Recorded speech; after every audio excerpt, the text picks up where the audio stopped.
नमस्ते।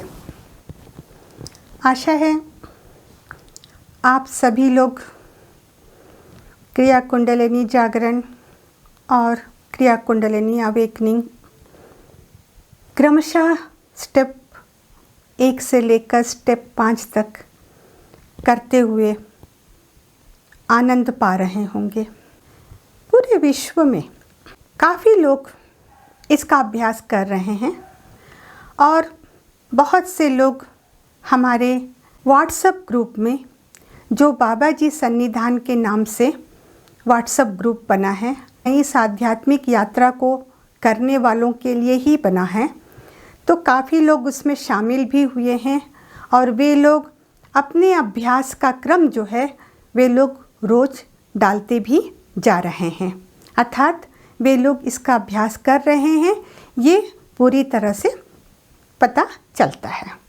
जो ये हमारा ग्रुप है व्हाट्सएप ग्रुप, उसमें ना कि केवल वे अपने क्रम को डालते हैं, बल्कि बहुत से लोग जो हैं अपने क्वेरी अर्थात अपने संदेह को या अपने प्रश्न को भी पूछते हैं, जिसका उत्तर भी यहाँ पर दिया जाता है।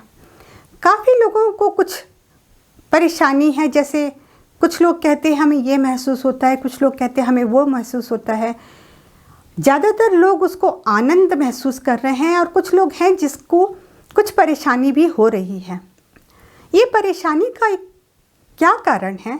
ये बहुत ही सिंपल है, अपन बहुत आराम से इसे सोच सकते हैं। हमारे अंदर के शरीर के अंदर इतने टॉक्सिन भरे हुए हैं जो हम अपने शरीर में पूरी तरह से भर कर रखे हैं, उसे बाहर आना है। और जब वो बाहर आएगा तो आपको कुछ ना कुछ तो महसूस होगा ही ना। अब जैसे हम आपको एक छोटी सी बात बता रहे हैं, जैसे एक बिल्डिंग है, घर है, जिसे हमें सुसज्जित करना है, उसे सुंदर बनाना है, तो उसको हम फिर से पेंट करना होगा। तो स्वाभाविक है जब आप देखेंगे उस समय तो वो घर की हालत बहुत ही नाजुक होती है। कैसे बोलने से, सारी जगह पेंटिंग के डब्बे पड़े रहते हैं, वार्निश के डब्बे पड़े रहते हैं, न जाने पुराने कपड़े चिथड़े पड़े रहते हैं, इधर उधर धूल पड़ा रहता है जहाँ हमें सांस लेने में भी मुश्किल होती है, और कई पेपरों के टुकड़े पड़े रहते हैं। तो स्वाभाविक है उस समय वो कैसा दिखता है। लेकिन जब ये सब हो जाता है, सारा कार्य खत्म होने के पश्चात वो घर कितना सुंदर दिखता है, सुसज्जित लगता है। उसी तरह हमारे जो शरीर के अंदर जो भरे हुए हैं धूल, गंदगी, कीचड़, इसे हमें बाहर निकालना है। और जब बाहर निकलेगा तो अपने आप ये पूरी तरह से आपको दर्द रहित, बिना दर्द के और आनंद देने वाला ही होगा। ऊपरी तौर पर, आंतरिक तौर पर, दोनों ही तरह से पूरी तरह से वो साफ हो जाएगा। क्रिया कुंडलिनी जागरण, क्रिया कुंडलिनी अवेकनिंग जो स्टेप 5 21 दिन तक चला और आज 6वां स्टेप आरंभ हुआ है, तो ये हमारे खाते में बाबा जी के और भी हमें नज़दीक ला रहा है। हम इस प्रकार क्रिया कुंडलिनी करते हुए अपने आप को एक प्रसाद के रूप में बाबा जी को समर्पित कर रहे हैं। हम अपने आप को समर्पित कर रहे हैं। इस कलयुग में सारी जगह लोगों को, या इस समुदाय में हर जगह देखा जाए तो बाबा जी हमारे लिए एक भगवान का स्वरूप है। वे भगवान हैं। सभी सिद्ध ऋषि, 18 सिद्ध, सभी में बाबा जी भी सर्वश्रेष्ठ हैं। और सिद्ध लोग बाबा जी को हम तक पहुंचाने में या बाबा जी को पहचानने में काफ़ी मुख्य भूमिका भी निभाई है उन्होंने। जब बाबा जी नहीं थे या महाअवतार नहीं थे, तभी ये सिद्ध लोग उनके पीछे थे, अर्थात उनकी निगरानी में थे। खेलने कूदने की उम्र थी, तभी वे अपनी माता पिता की छाँव से बहुत दूर संघर्षपूर्ण जीवन व्यतीत करते हुए दर्दनाक जीवन व्यतीत उन्होंने किया। हालांकि उन्हें ये दर्द महसूस नहीं हुआ, क्योंकि वो इन सब चीज़ों से बिल्कुल परे थे, बहुत दूर थे। क्रिया कुंडलिनी जागरण और क्रिया कुंडलिनी अवेकनिंग आज 6वां स्टेप शनिवार के दिन सुबह का 4:30 बजे आरंभ होने जा रहा है, जो हमें बाबा जी के द्वारा और बाबा जी को सिद्ध महान अगस्त ऋषि के द्वारा प्राप्त हुआ, जो हम तक पहुंचा और हम बाबा जी तक पहुंचने का प्रयास कर रहे हैं। बाबा जी कहते हैं कि हम में है या हम हमारे पास है, लेकिन सही बताया जाए तो बाबा जी हमसे कुछ दूरी पर ही हैं। क्यों पूछने से इसका एक कारण है। बाबा जी चाहते हैं कि हम भी क्रियाओं को करते हुए, संघर्षों से जूझते हुए, कुछ संघर्ष, बहुत संघर्ष नहीं, बहुत कुछ संघर्षों से जूझते हुए और इस प्रकार अपने अनुभव को प्राप्त करते हुए, अभ्यासों को करते हुए बाबा जी के चरण कमलों तक पहुँचे। इसीलिए बाबा जी शायद स्वर्ण स्वर्गाश्रम में बैठे हम पर निगरानी रख रहे हैं। वे उन सब लोगों की निगरानी कर रहे हैं जो इस क्रिया कुंडलिनी जागरण या क्रिया कुंडलिनी अवेकनिंग का अभ्यास कर रहे हैं। इसे आप भी महसूस कर सकते हैं। वो चाहते हैं कि हम प्रयासों के द्वारा, अभ्यासों के द्वारा उनके चरण कमल तक पहुंच पाएं। कहना चाहिए कि वो एक छोटी सी परीक्षा हम लोगों की कर रहे हैं, टेस्ट। ना कि वो हम लोग से दूर जा रहे हैं, बल्कि वो हम लोगों की परीक्षा ले रहे हैं ताकि हम उन तक पूरी तरह से साफ सुथरे, कोई भी गंदगी रहित, कोई भी कीचड़ से रहित, कोई भी बिना किसी मन में गंदी भावनाओं को रखते हुए उन तक ना पहुँचे। अर्थात हम अपने आप को परिशुद्ध कर कर ही उनके चरण कमल तक पहुँचेंगे। उनके दरवाजे हमारे लिए खुले हैं, बस कुछ अंतराल है बस। और इसी तरह क्रमशः क्रिया कुंडलिनी जागरण और क्रिया कुंडलिनी अवेकनिंग का अभ्यास करते हुए, हमें प्रयास करते हुए क्रमशः स्टेप बाय स्टेप हमें वहाँ पर पहुँचना है। ये अनुभव जो हैं अभ्यास के दौरान काफ़ी अनुभवों को हम लोग पाते हैं और बहुत से लोग जो इस क्रिया कुंडलिनी जागरण या क्रिया कुंडलिनी अवेकनिंग का अभ्यास कर रहे हैं, करीब करीब हर लोगों को कोई ना कोई अलग तरह का अनुभव होता ही है और अलग अलग तरह के अनुभव हमें ये दे भी रहे हैं। माइंड, मन, ये 2 प्रकार के होते हैं। इसके 2 पहलू हैं। जैसे सिक्का होता है, सिक्का के 2 पहलू होते हैं, इधर और पीछे। उसी प्रकार मन के भी 2 पहलू हैं माइंड के। एक है अशुद्ध और दूसरा है शुद्ध। अशुद्ध जो है वो पूरी तरह से धीरे धीरे आगे बढ़ते हुए भी वो अशुद्ध ही रहता है, उसमें शुद्धता बिल्कुल दिखाई नहीं पड़ती है।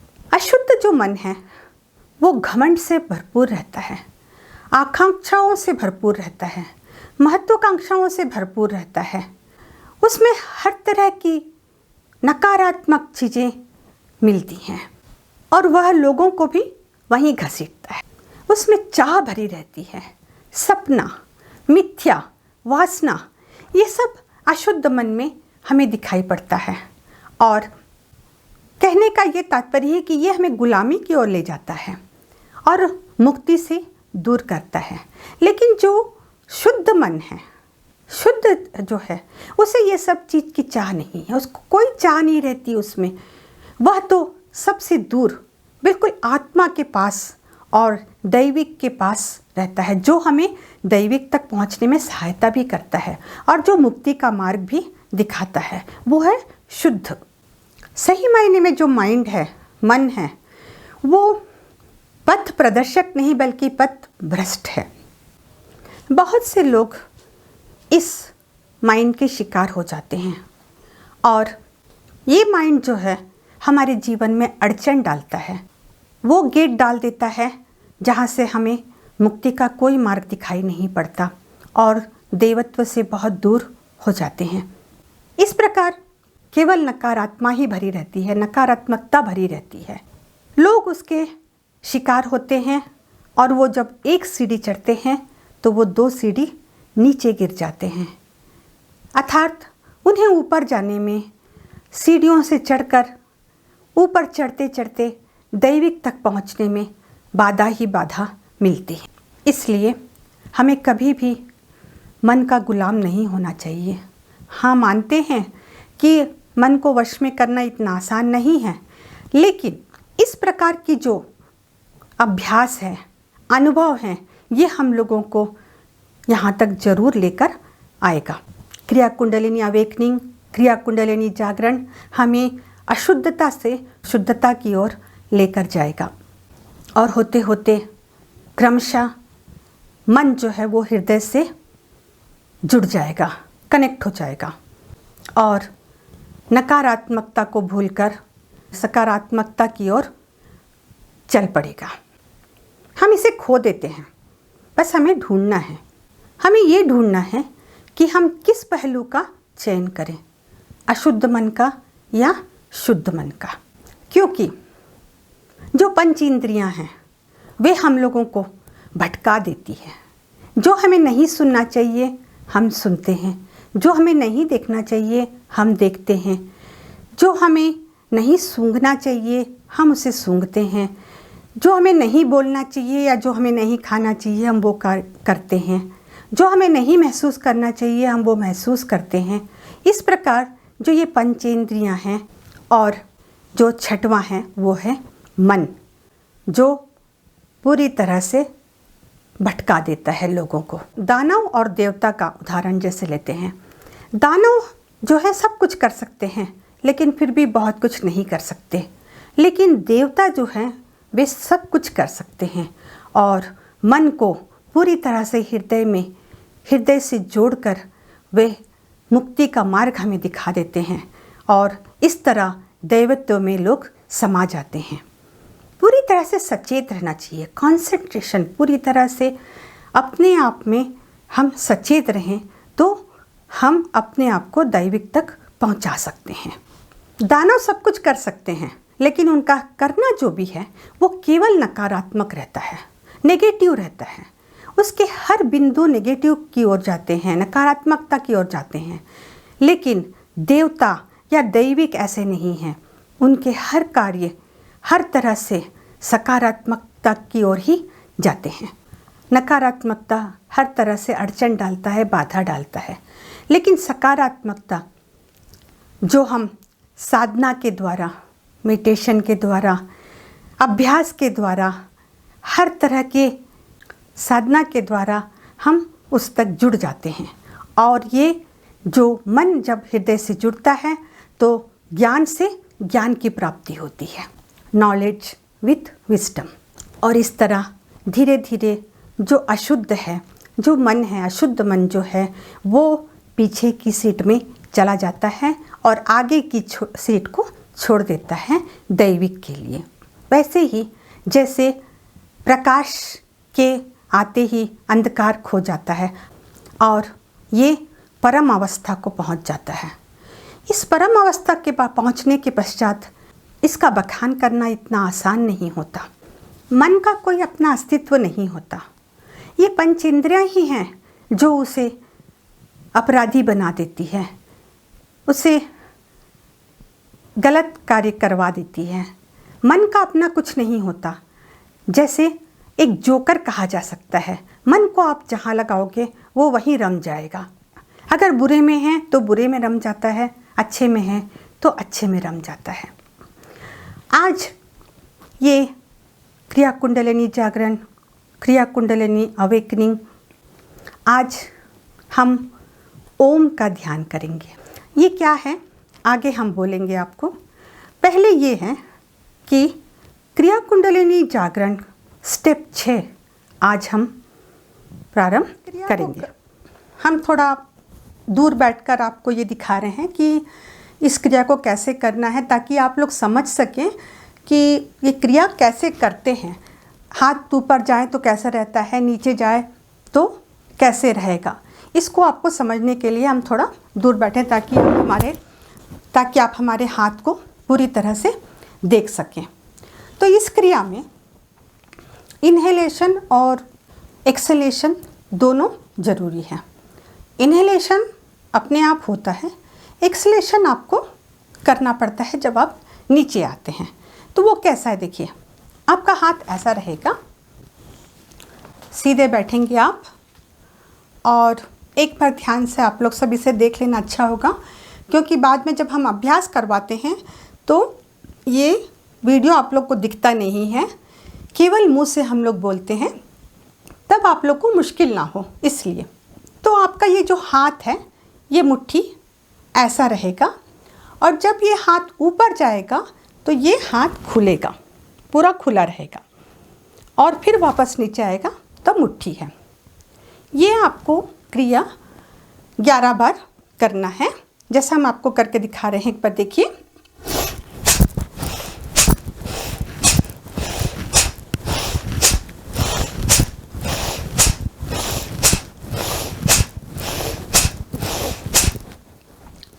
जब आप हाथ ऊपर करते हैं तो आपका हाथ खुलना चाहिए, हथेली, और नीचे आने के समय ये मुट्ठी बंद होनी चाहिए।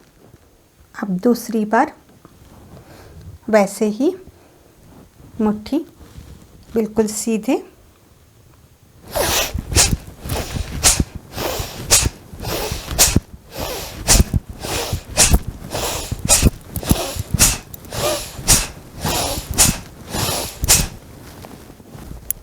ग्यारह बार।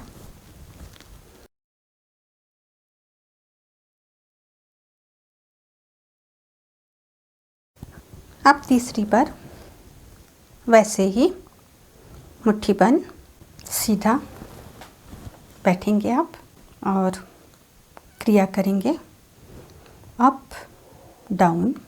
ऊपर खुलेगा, बंद, इनहेल एक्सेल, इस प्रकार।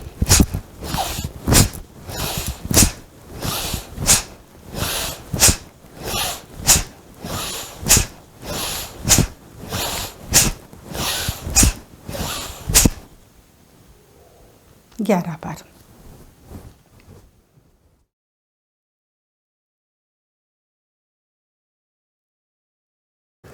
के जे, जैसे बूंद बूंद से घड़ा भरता है या बूंद बूंद से सागर बनता है, उसी प्रकार हमारा ये क्रिया कुंडलिनी जागरण धीरे धीरे क्रमशः हम इसे वहाँ तक ले जाएंगे।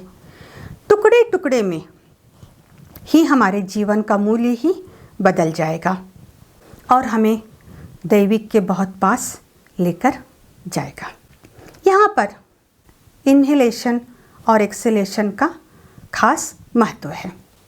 इनहेल अपने आप होता है और एक्सेल जो है वो गिरता है। देखिए कई लोगों को जो है कि तेज़ी से करने में उन्हें कुछ परेशानी हो रही हो तो वे लोग उस तेज़ को कम कर सकते हैं, बस फोर्स को कम कर सकते हैं। तो वो लोग धीरे से कर सकते हैं, कोई ज़रूरी नहीं है कि उन्हें बहुत ही तेज़ी से करना है। बस इतना है कि जैसे आप हाथ ऊपर करते हैं तो आपका जो ये फेफड़ा है ये एक्सपैंड होता है, फैलता है।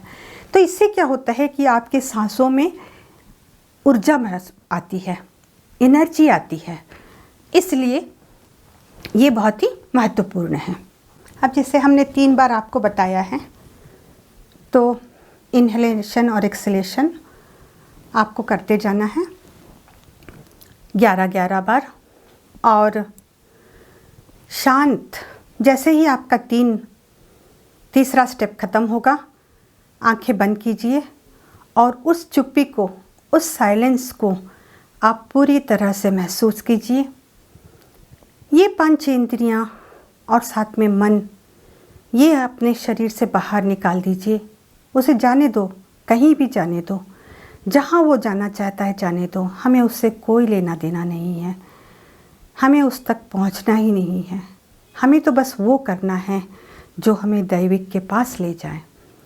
तो आगे जो अब तक हम लोगों ने किया, केवल एक्सलेशन किया था, यहाँ पर इन्हेलेशन और एक्सलेशन दोनों करना है। इन्हेल अपने आप चलता है और एक्सलेशन जो है आपको तेज़ी से करना होता है। जैसे हमने बताया था, आपका ये हाथ कभी भी ऐसा नहीं जाएगा, ऊपर ही जाएगा और नीचे की ओर आएगा। तो आपका हाथ ऐसा रहना चाहिए, ये मुट्ठी बंद रहेगी।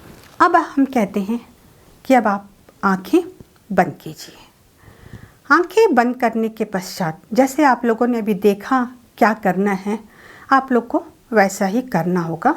तो इस क्रिया को अब आप आंखें बंद कीजिए, सांसों को चलने दीजिए। जैसे बाकी आप लोगों ने क्रिया किया, उसमें भी आप लोग की सांसें लगातार आप लोग उस पर निगरानी रखते हैं, बिल्कुल वैसे ही ये भी है। आपकी आंखें बंद हैं,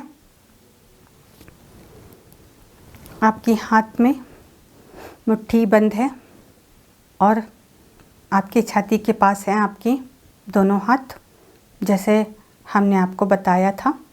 अब शुरू कीजिए इन्हेलेशन और एक्सलेशन।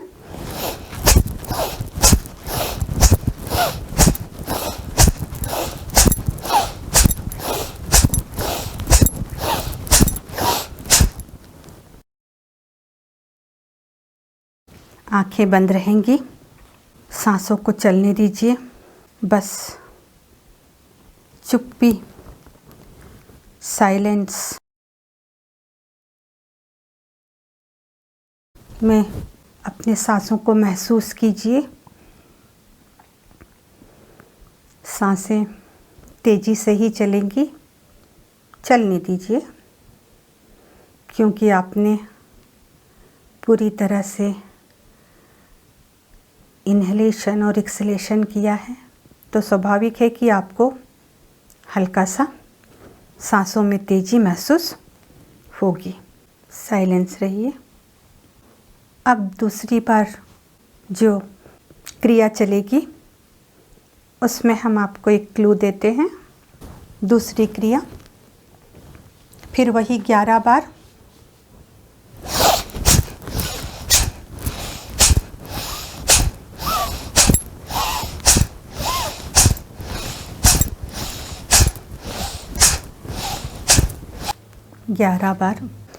इस चुप्पी में ओम को अपने मन में शामिल कीजिए, अपने अंदर शामिल कीजिए।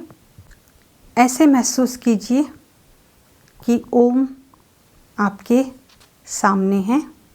ए का मतलब है एक्टिवेटर, यू अंडरटेकर और एम का मतलब है मोक्षकारक अर्थात मोक्ष देने वाला। तो उस ओम को हम अपने समक्ष रखते हुए, हमारी आंखें बंद हैं, आंखें बंद होने के पश्चात भी हमें ऐसा महसूस होना चाहिए कि हमारे सामने ओम है, AUM है। अब आकारा, ऊकारा और माकारा जो ओम बनाता है, चाहे वो कोई भी भाषा में हो, हम उसे समझ सकते हैं। चाहे वो हिंदी का ओम हो, मलयालम, तेलुगु, तमिल, संस्कृत, इंग्लिश, किसी भी भाषा में हो, उस ओम को हम समझेंगे, ओम के बारे में सोचेंगे। अब तीसरी बार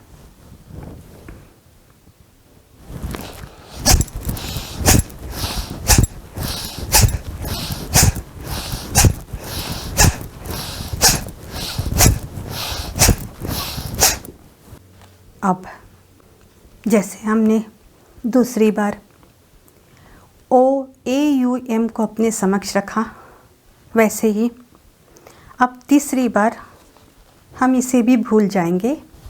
अब AUM भी नहीं, केवल ओम रहेगा। साइलेंस।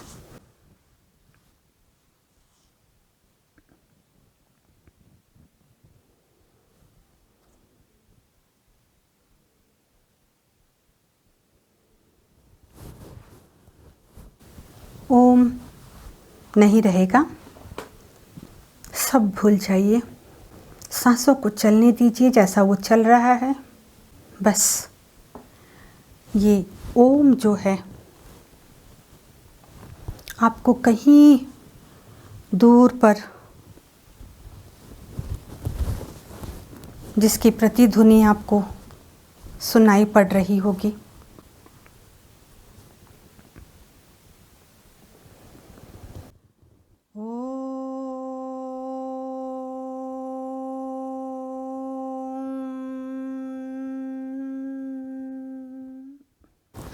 इसे महसूस कीजिए। अ उ इम, इम की ध्वनि आपको धीरे धीरे सुनाई पड़ेगी। इम,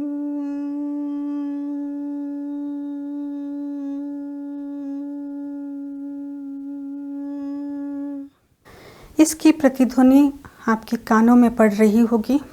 ये आपके भवों के बीच, आपके भवों के बीच के बिंदु से होता हुआ अचल आकाश की ओर बढ़ते जा रहा है। जैसे एक फनल रहता है ना, कुप्पी, जो नीचे से सक्रिय होते हुए आगे पूरी तरह से फैल जाती है, बिल्कुल वैसे ही ये ध्वनि आपकी आपके दोनों भवों के बीचों बीच जहाँ तिलक लगाया जाता है, उस बिंदु से निकलते हुए वह आकाश में समा जा रही है। पंचभूतों में आकाश ही अचल है, जो आकाश में समा रहा है। और आकाश जहाँ देवत्व रहते हैं, देवता रहते हैं, वहाँ से इस बिंदु का कनेक्शन हो रहा है। ये बिंदु कनेक्ट हो रहा है, अर्थात हम देवत्व से कनेक्ट हो रहे हैं। आपको एक कंपन महसूस होगा, वो उसको महसूस कीजिए जो एक बिंदु के जरिए दैविक की ओर जा रहा है और पंचभूतों में एक भूत आकाश जो अचल है उसमें वह समा जा रहा है। ए आकारा, युकारा और माकारा। इस चुप्पी को, इस साइलेंस को महसूस कीजिए। अब एक संगीत डलेगा, धीमा संगीत डलेगा, उसका आनंद लीजिए थोड़ी देर तक।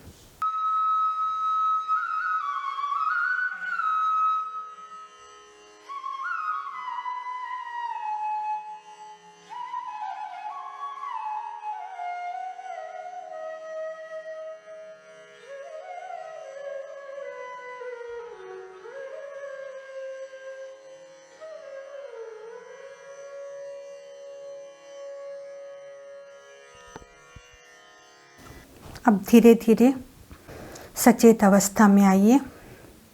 सीधे ठीक से बैठिए, हाथों को मलिए और अपने हथेली को अपने मुख की ओर ले जाइए। अपने चेहरे को धीरे धीरे सहलाइए, आँखों को सहलाइए। फिर दोनों हथेलियों को मलते हुए, हाथ रखते हुए, धीरे से उसे दूर लाते हुए आँखें खोलिए और अपने आसपास के इस शुद्ध वातावरण को, आनंदपूर्ण वातावरण को महसूस कीजिए। अब नीचे देखिए, धीरे से ऊपर की ओर देखिए और अपने गर्दन को क्लॉकवाइज 5 बार घुमाइए, बिल्कुल धीरे धीरे।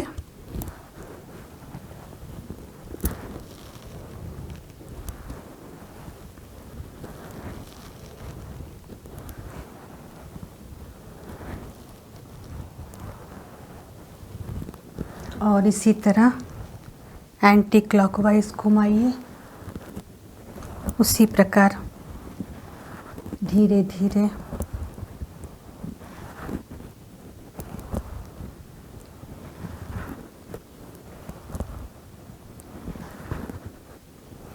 पांच बार इस अनुभवपूर्ण अभ्यास जो हमें मन को अशुद्धता से शुद्धता की ओर लेके जाता है, और कहीं इस छोटे से गैप में, इस छोटे से समय पर हम लोग का जो अनुभव है ये हम लोगों को दैविक तक पहुंचाता है, शुद्धता से हम लोगों को वहाँ तक ले जाता है।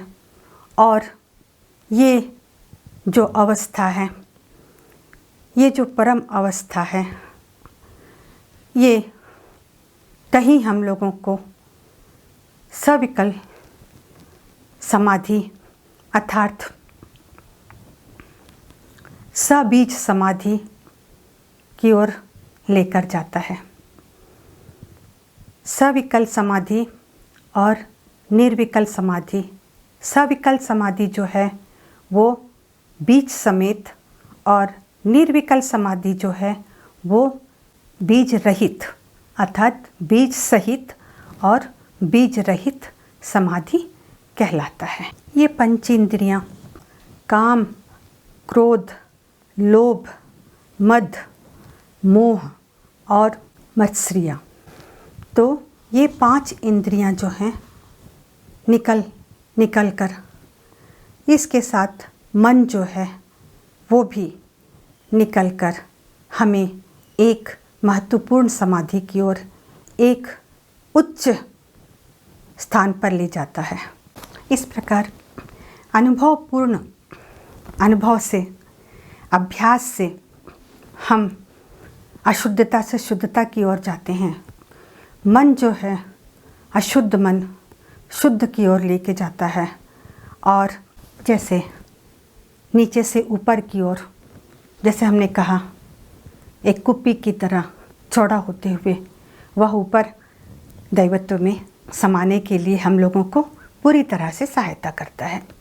और यहीं कहीं सविकल्प समाधि अर्थात बीज के समेत, और निर्विकल समाधि जो बीज रहित अर्थात बिना बीज वाला होता है उस पर वो होता है।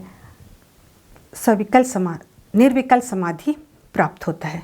कुछ सेकंड इस समय पर जो कोई हल्का सा जो समय रहता है उसमें ये समाधि हमें प्राप्त होती है, और इस समय कोई भी पंचेंद्रियाँ काम नहीं करती।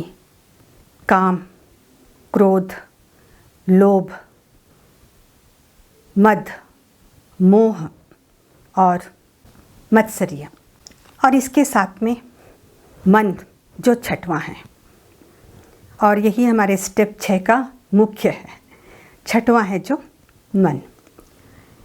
ये सब रहने से ये वैसा ही होता है जैसे कोई जंगली जानवर होते होते और भयंकर होते जाते हैं। बस ये भी हमारे शरीर में जब तक रहता है, जब तक ये कार्य करता रहता है, तो ये भी वैसे ही भयंकर होते जाता है। हमारे सभी सेल में, शरीर के सभी सेल में मन है। ईगो अर्थात अहंकार को निकालना बहुत ज़रूरी है, और शरीर के यहाँ पर 37 ट्रिलियन सेल से अहंकारों को निकालना इतना आसान नहीं है। और जहाँ केवल धूल भरा हो, जहाँ केवल गंदगी भरी हो, जहाँ केवल कीचड़ भरा हो, वहाँ देवता कैसे पहुँचेंगे? हम कहते हैं कि भगवान हमारे पास है, नहीं, क्योंकि जब तक हम इतने क्लेश ये सब अपने शरीर में भरे रहते हैं, अहंकार भरे रहते हैं, तब तक देवता हमसे बहुत दूर रहते हैं और हम दैविक तक नहीं पहुंच सकते हैं। और इस प्रकार ये क्रिया कुंडलिनी की जो प्रणाली है, ये हमारे पूरे प्रणाली को, हमारे शरीर के सभी सिस्टम को पूरी तरह से शुद्ध कर देता है। और जब यह शरीर पूरी तरह से शुद्ध होगा, तब हम इस शुद्धता के समेत उस दैविक तक पहुंच सकते हैं। जैसे हम डॉक्टर जी के एक और कोई वीडियो में उन्होंने कहा था कि लक्ष्मी की बहन जब तक वो घर में रहेगी तब तक लक्ष्मी नहीं आती, अर्थात मुँह देवी जब तक रहेंगी तब तक लक्ष्मी घर नहीं आती। गंदगी, कीचड़, धूल ये सब जब तक भरा रहेगा तब तक हम दैवत्व को नहीं पा सकते। और जब हम इन सब से रहित अर्थात इस बीज से रहित और हम सोच से थॉटलेस हो जाएंगे अर्थात सोच रहित हो जाएंगे, बीज से बीजलेस हो जाएंगे अर्थात हम कहीं ना कहीं इस जगह पर चुप्पी के दौरान, साइलेंस के दौरान हम इस समाधि को प्राप्त कर लेंगे। सविकल्प समाधि और निर्विकल्प समाधि को प्राप्त कर सकेंगे। सविकल्प समाधि जो है बीज समेत होता है अर्थात हम महसूस कर पाते हैं, लेकिन जो निर्विकल्प समाधि है वो जैसे कहा जाता है कि मुर्दे में जान नहीं होती, हम कुछ भी बोलते हैं उनकी कोई इंद्रियां काम नहीं करती हैं। वे निर्विकल्प समाधि अर्थात हम जीवित रहकर भी निर्विकल्प समाधि हमें प्राप्त करना होता है, अर्थात हम जीवित रहकर भी इस पंच इंद्रियों से और साथ में छठवां जो है मन, उससे भी हमें दूर रहना होगा, तभी हम इसे प्राप्त कर सकेंगे। और आज का ये स्टेप 6 के उपरांत स्टेप 7वां है, वो 14 नवंबर 2020 को आपके समक्ष प्रस्तुत होगा। ये ज़रूर होगा ऐसा हम मानते हैं। जो 21 दिन का रहेगा, ये 21 दिन के उपरांत स्टेप 7वां अपलोड होगा, बिल्कुल इसी तरह सुबह 4:30 बजे। और इसी के साथ आप सब लोगों को शुभ हो, इस कामना के साथ ओम सद्गुरु बाबा जी नमः। ओम सद्गुरु बाबा जी नमः। ओम सद्गुरु बाबा जी नमः। नमस्ते।